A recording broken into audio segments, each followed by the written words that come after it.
नमस्कार दोस्तों, स्वागत है आपका मगध स्टडी सेंटर पर। तो कल हम लोग पढ़े थे सेट में समुच्चय के कुछ उदाहरण और समुच्चय के कुछ चिन्ह हम लोग पढ़े थे। तो आज हम लोग पढ़ेंगे कि समुच्चय निर्माण में यानी सेट में, ठीक है, समुच्चय निर्माण में कितनी विधियां अपनाई जाती है, इसको हम लोग आज पढ़ेंगे और समझेंगे। देखिए, समुच्चय निर्माण में ऐसे मुख्यतः मानिए तो 2 विधि अपनाया जाता है, लेकिन अब 3 विधि को लेकर के चल सकते हैं। तो पहला निर्माण है रोस्टर फॉर्म। रोस्टर फॉर्म पहला है, ठीक है। इसका इस तरफ हम लिख देते हैं एक और, ठीक है। दूसरा जो है आपका, उसका है नाम सेट बिल्डर फॉर्म। दूसरा जो है सेट बिल्डर फॉर्म है, और तीसरा विजुअल रिप्रेजेंटेशन है, जो चित्र की सहायता से बताया जाता है। जगह है, हम उसको लास्ट में बता देंगे, ठीक है। तो पहला है रोस्टर फॉर्म, दूसरा है सेट बिल्डर फॉर्म, और तीसरा है विजुअल रिप्रेजेंटेशन, जो चित्र की सहायता से बताया जाता है। तो पहले हम सेट बिल्डर को समझ लेते हैं, उसके बाद हम रोस्टर फॉर्म को समझ लेते हैं, उसके बाद सेट बिल्डर समझ लेंगे, उसके बाद विजुअल रिप्रेजेंटेशन भी हम लोग समझ लेंगे, ठीक है। तो पहले हम रोस्टर फॉर्म समझते हैं। देखिए, मान लिया जाए कि आपने एक सेट लिया। सेट तो आप समझ रहे हैं, कल ही आपको हम बता दिया। अगर नहीं देखे हैं वीडियो तो आप वीडियो पीछे जाकर देख लीजिए कि आखिर सेट क्या होता है, उसको दर्शाया कैसे जाता है, उसके अवयवों को कैसे दर्शाया जाता है। तो मान लिया कि हमने एक सेट लिया, 1 2 3 4 5, चलिए यहां तक हमने एक सेट ले लिया, ठीक है। 5 तक सेट को बड़े अक्षर से दर्शाया जाता है और सेट के अवयवों को छोटे अक्षर से दर्शाया जाता है। ये आपका सेट हो गया। इसके अंदर में जितने भी लोग हैं, अलुआ कलुआ झलुआ मलुआ जो भी है मेरे दोस्त, ये सब अवयव है। ये सब क्या है? अवयव है। अब आप कहिएगा कि क्या हम इसको ऐसे लिख सकते हैं?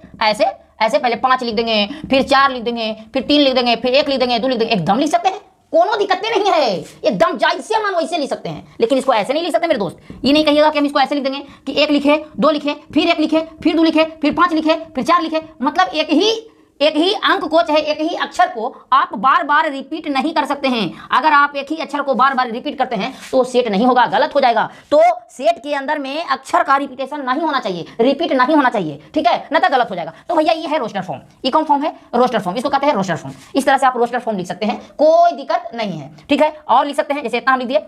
चलिए एक उदाहरण हम ये लिख दिए, एक उदाहरण और लिख सकते हैं कि आप कर सकते हैं 1 2 3 4 डॉट डॉट डॉट जा रहे हैं। और लिख सकते हैं आप, और क्या लिख सकते हैं भैया, हम सबको फिर वहां पे बना के बता देंगे आपको कि क्या है। उसके बाद लिख सकते हैं कुछ भी, 2 का पढ़ा लीजिए, 3 का पढ़ा, 4 का पढ़ा, कुछ भी, ठीक है। 2 का 2, 2 दूनी 4, 2 तिहाई 6, 2 चौको 8, और उसके बाद हो जाएगा कितना, 2 पचे के 10, कुछ भी लिख दीजिए, ऐसे करके लिख दीजिएगा। उसके बाद और लिख सकते हैं, अगर आपको और मन है तो और लिखिए। 1 लिख लीजिए, उसके बाद लिख लीजिए आपका 4 लिख लीजिए, उसके बाद 9 लिख लीजिए, उसके बाद 16 लिख लीजिए, उसके बाद कुछ भी लिख लीजिए।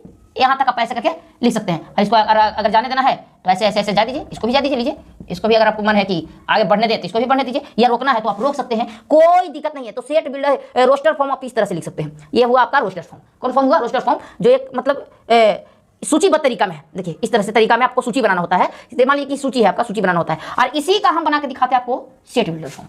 सेट बिल्डर फॉर्म क्या होता है, हम इसी को आपको बना के दिखा देते हैं, ठीक है, कोई दिक्कत नहीं है। चलिए अब समझते हैं हम सेट बिल्डर फॉर्म। इसको कहते हैं निर्माण विधि। कौन सी? निर्माण विधि, ठीक है, समुच्चय निर्माण विधि बोलते हैं, ठीक है। तो इसको हम ए है तो पहले हमने ए लिखा, क्लियर बात हो गई, ए लिख दिया। उसके बाद हम ये आपका कोष्टक लगा देंगे, मेनली कोष्टक। उसके बाद यहाँ पे आपको लिखना है सब में x। उसके बाद इसको ऐसे वाला को कहते हैं सच दैट। क्या कहते हैं? सच दैट करते हैं। तो इसको हम लिख देंगे यहाँ पे सच दैट। क्या लिख देंगे? Such that. x such that x such that x क्या है? तो x है छो से छोटी प्राकृत संख्या। छो से इतना ही लिखना है मेरे दोस्त। x जो है, x है छो से छोटी प्राकृत संख्या। अब इसको लिखेंगे तो इसको कैसे लिखेंगे मेरे दोस्त? इसको भी तो लिखना है, इसको लिखेंगे, ठीक है। तो इसको भी वैसे लिख देना है, ठीक है। ए है, यहाँ पे देखिए ए है, सेट बिल्डर है, तो ए है तो ये लिखिए, बराबर है तो बराबर दे दीजिए। उसके बाद ये मंझली कोष्टक लगा देते हैं। उसके बाद देखिए 1 2 3 4 कुछ भी ऐसे करके आपको x यहाँ लिखना ही है। उसके बाद सच दैट लगा देना है, x सच दैट x क्या है? तो 1 2 3 4 जा रहा है, एकदम जा रहा है। तो x क्या है? x प्राकृत संख्या है, तो लिख दीजिएगा x सच दैट x एक प्राकृत संख्या है, ठीक है। x सच दैट x क्या है? प्राकृत संख्या है। आप इसको लिखेंगे। अगर आप इसको देखेंगे, इसको बनाने के लिए देखेंगे, तो आप आराम से इसको भी ए लिखिए, कोई दिक्कत नहीं है। x such that x। अब आपको देखना होगा कि x सच दैट x किसके बराबर में जा रहा है भाई? तो ये देखिएगा कि 2 का पहाड़ा है, ठीक है। 2 का गुणज हमेशा चलते जा रहा है, 2 दूनी 4, 2 तिहाई 6, 2 चौको 8, 2 पचे 10, ऐसे करके गुणज इसका जाते रहा है। तो हम लिखते हैं x सच दैट x बराबर 2n। x such that x बराबर 2n। उसके बाद कॉमा करके x किससे बिलोंग्स कर रहा है? तो नेचुरल नंबर से बिलोंग्स कर रहा है। ठीक है। आप कहिएगा कि एन कहां तक जाएगा, तो इसमें थोड़ी बताया कि एन कहां तक जाएगा। एन का मान हम 4 बार रखेंगे कि 5 बार रखेंगे कि 6 बार रखेंगे, ऐसा तो नहीं बताया। यहाँ पे रोक देता तो एन हमने लिख देता कि भैया एन जो है और नाम करके लिख देते कि और। अच्छा, बाद में एक और एग्जाम्पल देंगे तो हम आपको समझा देंगे इसमें क्या हम आपको बतावें। अब देखिए नीचे वाला में, देखिए नीचे वाला में समझिए। इस वाला में अगर हम देखते हैं, इस वाला में देखिएगा तो ए का हम ए लिख देंगे, इसमें भी एकदम आराम से समझिए। ए को ए लिखेंगे। अब यहाँ पे ए लिखने के बाद एक्स सच दैट एक्स। अब एक्स बराबर देखिए तो 1 का ये स्क्वायर है, ये 2 का स्क्वायर है, ये 3 का स्क्वायर है, ये 4 का स्क्वायर है, डॉट डॉट ऐसे करके चला गया है। ठीक है, तो हम इसको लिख सकते हैं बराबर एन स्क्वायर। ठीक है, बराबर में n square, x such that x बराबर एन स्क्वायर इसको लिख सकते हैं। और एक्स जो है बिलोंग कर रहा है, एक्स जो है बिलोंग कर रहा है किससे कर रहा है भैया, एन से कर रहा है। किससे कर रहा है, एन से कर रहा है। तो आप इस ढंग से रोस्टर फॉर्म और सेट बिल्डर फॉर्म आप आराम से बना सकते हैं, कोई तरह की दिक्कत नहीं। आप स्क्रीनशॉट ले लीजिए इसको बढ़िया से। ठीक है, देखिए भाई पढ़ना तो पड़ेगा एकदम एकदम, माने कोई काम आने वाले नहीं है। आपके अगल बगल में जो दोस्त है ना, आपके अगल बगल में जो पड़ोसी है ना, जो आपका अपना दोस्त, जिगरी दोस्त है मेरे भाई, जिगरी दोस्त, हमने झेला है। जो आपका अपना जिगरी दोस्त है ना, वो भी तुमको साथ नहीं देगा, नहीं साथ देगा।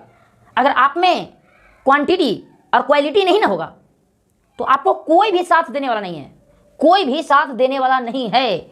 आप में क्वालिटी के साथ में क्वांटिटी होना चाहिए, और क्वांटिटी लाने के लिए आप में क्वालिटी होना चाहिए। ठीक है, क्वांटिटी से क्वालिटी नहीं आ सकती है, बहुत कम। मतलब आप पैसे से ज्ञान नहीं खरीद सकते हैं, समझिए। आप मेहनत से ले सकते हैं, मेहनत से। पैसे से ज्ञान नहीं खरीदा जाता है, ये आप जान लीजिए। नहीं खरीदा जाता है तो नहीं खरीदा जाता है, ये सच्चाई है। बोल तो रहे, आपके अगल बगल में जो आपके दोस्त, अपने एकदम जिगरी दोस्त है ना, वो भी आपको साथ नहीं देंगे, नहीं देते हैं साथ। अमीरी अमीरी दिखाते हैं लोग, अमीरी। पैसा बोलता है मेरे दोस्त, पैसा बोलता है। सब उसी का खेला है भाई, उसी का खेला है। और ये हम आज कर रहे हैं ना, ये हम आज कर रहे हैं ना, लोग बहुत कुछ बोलते हैं, ये करते हैं वो करते हैं कि हम ज्ञान के लिए ज्ञान बांट रहे हैं, तो ये फलना ढिकना चुकना कुछ भी कर रहा है, मतलब बहुत कुछ बोल देता है, लंबा बोलता है कि अरे पैसा ही सब कुछ नहीं है, इज्जत बज्जत सब होना चाहिए। लेकिन दोस्त पैसा ही सब कुछ है, मान लो पैसा ही सब कुछ है तो पैसा ही सब कुछ है। ठीक है, मानते हैं पैसा से वो सारी चीजें नहीं मिल सकती है जो आपको चाहिए, लेकिन बहुत सारी चीजें हैं वो पैसे से ही मिलती है, पैसे से ही मिलती है। ठीक है, आप समझिए। पैसा से नींद नहीं खरीद सकते हैं, लेकिन पैसा से नींद पड़ने वाली दवाई खरीद सकते हैं हम। पैसा से भूख नहीं खरीद सकते हैं, जो भूख लगता है ना वो खरीद नहीं सकते हैं कि भूख मिट जाए, लेकिन भूख मिटने वाली चीजें हम पैसा से खरीद सकते हैं। इसलिए पढ़ना तो पड़ेगा, कोई साथ नहीं देगा, दोस्त भी नहीं। बहुत देख लिए हम भी दोस्त, बहुत। फोन तक नहीं करेंगे लोग, यार तुम बात करता है, फोन तक नहीं करेंगे, क्योंकि उनमें अमीरी छा गया है। ठीक है, कभी साथ नहीं देंगे तुम्हें। दोस्त बहुत देखे हैं, मत बोलो भाई, दोस्त बहुत बोले हैं, देखे हैं। खैर थोड़ा सा हो जाता है, आ जाता है। ठीक है, इसीलिए गाते रहो, पढ़ते रहो, खाते रहो, पीते रहो, दिल को झुमाते रहो, और जितना मिले उतना में खुश रहो। लेकिन हाँ, मेहनत करने के लिए मत भूलो, मेहनत तो तुमको करना पड़ेगा। बाकी हम आगे बढ़ते हैं। ठीक है, सब चीज त्याग दो, ये कुछ नहीं होता है दोस्त, कुछ भी नहीं होता है, ये सब भ्रम है, हम इसको भ्रम मान के चलते हैं। ठीक है, तो भाई अब ये आपका रोस्टर फॉर्म हो गया, या आपका सेट बिल्डर फॉर्म हो गया। अब हम आपको विजुअल रिप्रेजेंटेशन बताते हैं, सबका विजुअल रिप्रेजेंटेशन। अगर आपका किसी का विजुअल रिप्रेजेंटेशन करना है, इसको स्क्रीनशॉट ले लीजिएगा। ठीक है, विजुअल रिप्रेजेंटेशन करना होगा तो कैसे करेंगे आप, जैसे देखिए कितना सिंपल है। सबसे अच्छा विधि हमको लगता है विजुअल रिप्रेजेंटेशन। ठीक है, एकदम आराम से चित्र की सहायता से उसको बना दीजिए। मान लीजिए कि आपको विजुअल रिप्रेजेंटेशन बनाना है, ठीक है, रिप्रेजेंटेशन।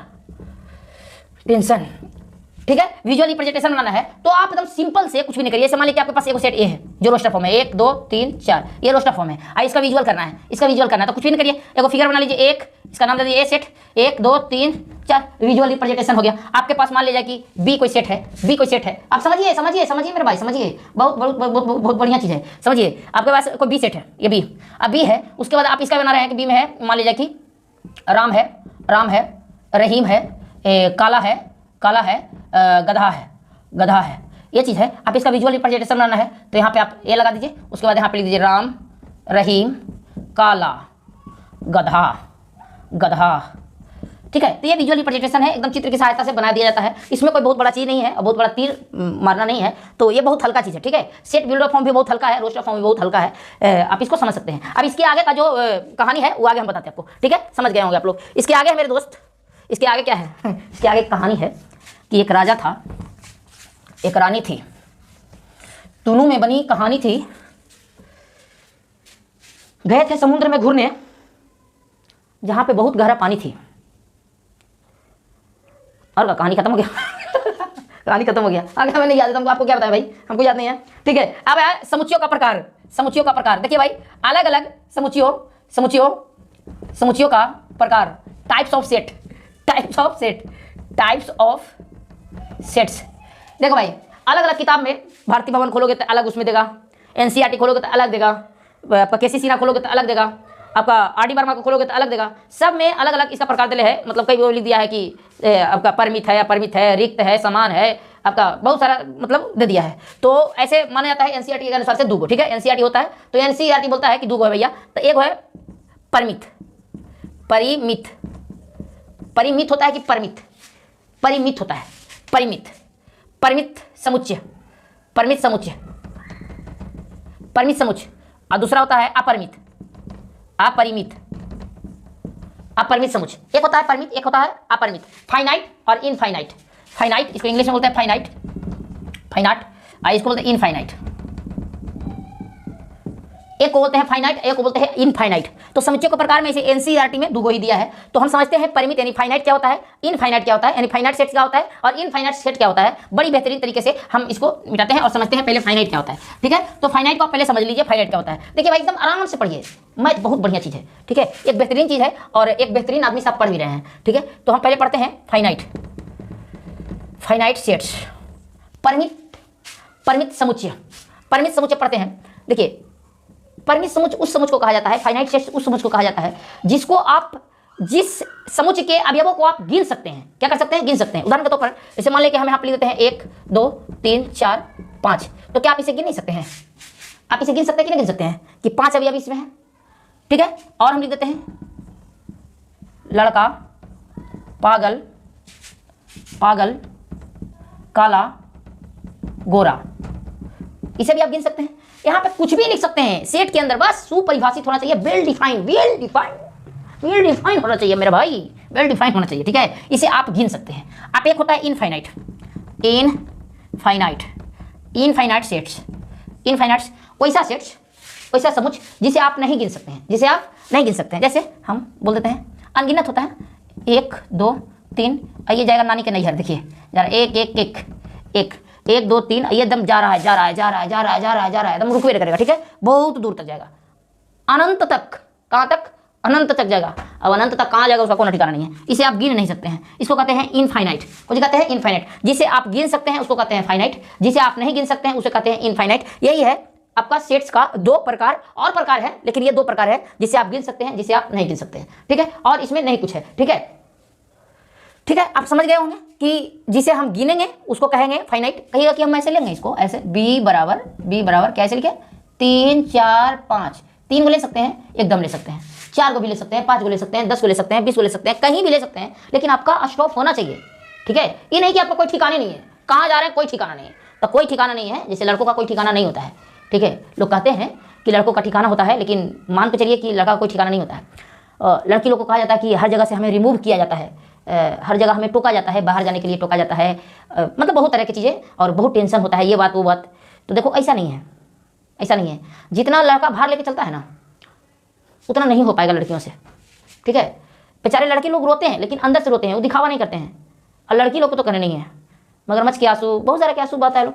तो लड़की का ठिकाना तो अलग है।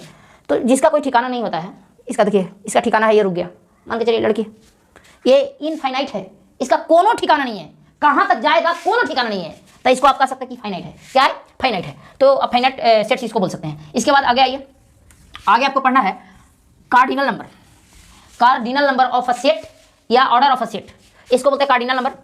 ठीक है, cardinal, cardinal number, number, number of a sets, और में इसको बोल सकते हैं आप order of a set, order, order of a set. ये क्या होता है?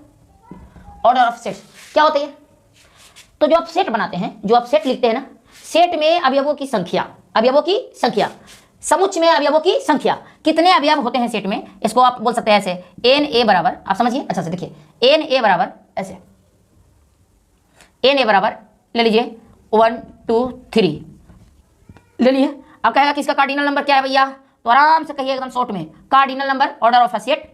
ठीक है, तो आप बोल सकते हैं इसको एकदम बड़ी शॉर्ट में आप लिख सकते हैं। आप उतना लिखिएगा बड़ा में कहला एन, और इसको यहाँ पे ए लगा दीजिएगा, इसके अंदर में गिन लीजिए 1 2 3, ये हुआ कार्डिनल नंबर, ठीक है। नंबर, कार्डिनल नंबर, सेट में अवयवों की संख्या, तत्वों की संख्या। इसको क्या, इसको ऐसे लिख सकते हैं, ऐसे ए बराबर बी बराबर कर लेते हैं, बी बराबर 4 5 6। इसमें कितना है भैया, तो इसमें है 1 2 3, इसमें भी 3 है। इन्हें क्या दीजिएगा 6 लास्ट में थे। हाँ हमने यहाँ 3 लिखा है तो आप सोच रहे होंगे 3 यहाँ लिखा था, ऐसा कुछ नहीं है, गिना जाता है 1 2 3, तो इसमें भी 3 अवयव है, 3 अवयव हैं।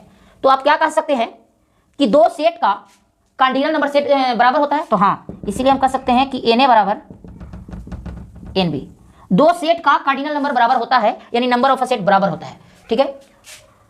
कार्डिनल नंबर तो बराबर होगा, लेकिन दो सेट कार्डिनल नंबर बराबर हो जाने से आप दिख रहे हो, यहाँ पे देख रहे होंगे, आपको समझ में आ रहा होगा कि कार्डिनल नंबर तो बराबर है लेकिन सेट बराबर नहीं है। कार्डिनल नंबर बराबर है लेकिन सेट बराबर नहीं है, सेट अलग अलग है।